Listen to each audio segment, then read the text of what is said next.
Bismillahirrahmanirrahim. Assalamualaikum warahmatullahi wabarakatuh. Sobat-sobat, kita bersama lagi di channel saya dalam dakwah Islam pencerahan.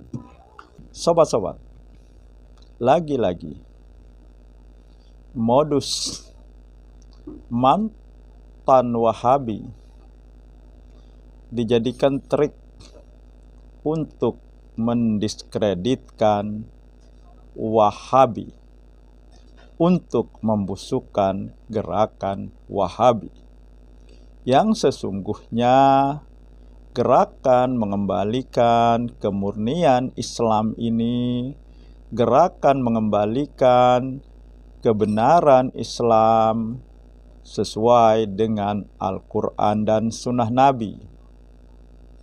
Gerakan untuk membersihkan kemurnian Islam dari penyakit-penyakit TBC, tahayul, bid'ah, dan hurafat.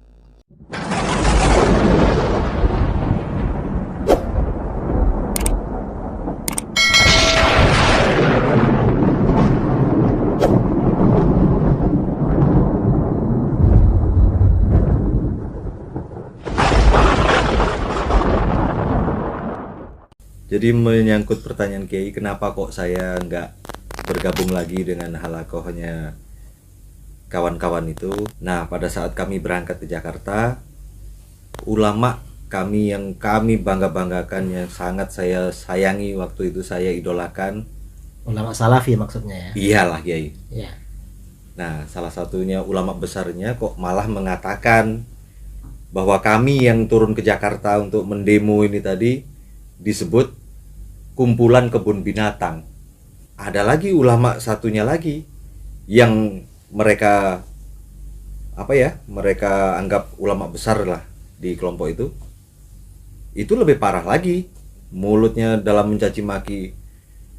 Bahkan nama-nama binatang itu disematkan kepada umat Islam yang ikut aksi bela Islam waktu itu.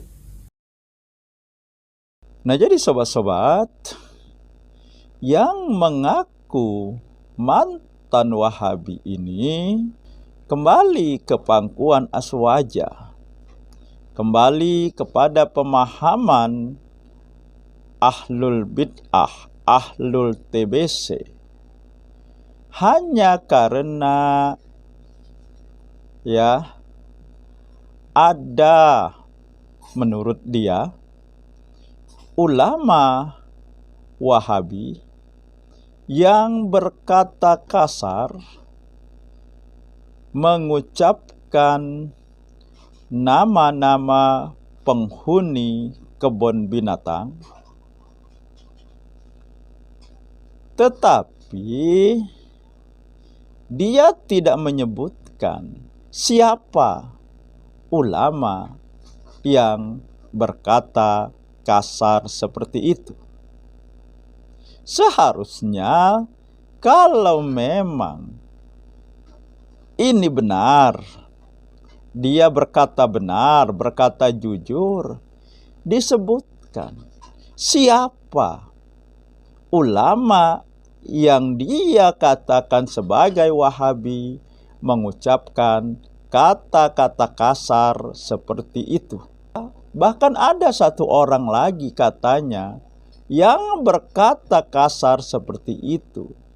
Ulama terkenal katanya, ulama yang dikagumi oleh pihak Wahabi. Tapi keduanya dia tidak sebutkan namanya. Siapa yang akan percaya dengan perkataan seperti ini?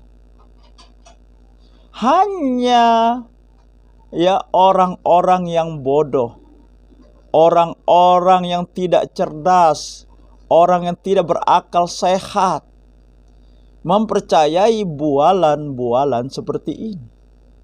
Jelas ini dusta, ini fitnah.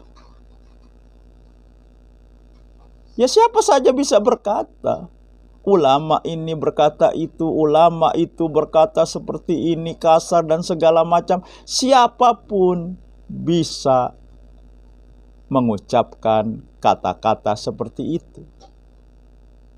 Namun, ya, orang yang cerdas, orang yang berakal sehat tidak akan mudah percaya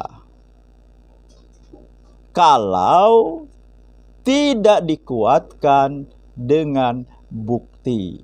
Sekali lagi, saya tanya kepada yang mengaku mantan Wahabi atau kepada Kiai Haji Idrus Romli yang menjadi tempat curhatnya, curhat untuk membusukkan, menjelekkan, dan mendiskreditkan Wahabi. Siapa? Dua ulama Wahabi yang dikatakannya berkata-kata kasar.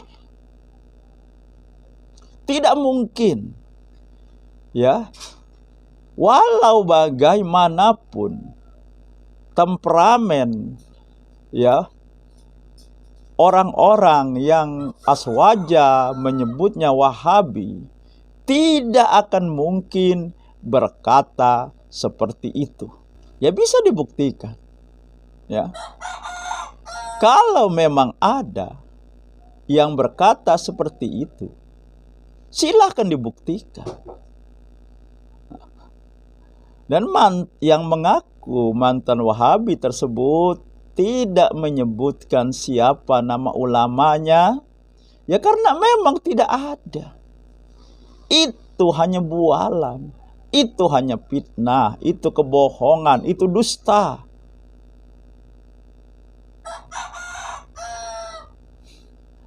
Dan fakta bahwa tidak ada satupun orang yang sudah tertanam, ya, orang yang sudah benar-benar, ya, masuk, orang yang sudah benar-benar menerima paham Wahabi, ya, paham yang memang, ya, benar-benar sesuai dengan Al-Quran dan Sunnah Nabi. Mereka kembali keluar, mereka meninggalkan kembali kepada pemahaman lamanya yang penuh dengan amalan-amalan TBC. Tidak ada kecuali yang hanya mengaku-ngaku saja. Salah satunya, ya, yang berdialog dengan Kiai Haji Idrus Romli ini. Dia ini hanya mengaku-ngaku saja. Ini modus yang biasa dipakai oleh pihak aswaja, ya. Yang ada, ya, banyak dari mantan-mantan aswaja, ya, hijrah ke pemahaman Wahabi. Dan itu juga mereka-mereka yang cerdas dan menggunakan akal sehatnya. Yang tidak cerdas, yang tidak menggunakan akal sehatnya, yang hanya taklid buta kepada ulamanya, kepada gusnya, kepada kiainya, kepada ustadznya, tetap bertahan pada, ya, pembodohan-pembodohan yang dilakukan oleh panutan mereka. Jadi sobat-sobat yang mengaku mantan Wahabi ini berbohong, berdusta. Dia melakukan fitnah yang keji terhadap gerakan Wahabi yang sesungguhnya, gerakan mengembalikan kemurnian Islam gerakan ya mengembalikan kebenaran Islam sesuai dengan Allah dan Rasulnya. Demikian sobat-sobat, semoga ini menginspirasi dan mencerahkan. Nasrum minallahi wa fatun qarib. Wassalamualaikum warahmatullahi wabarakatuh.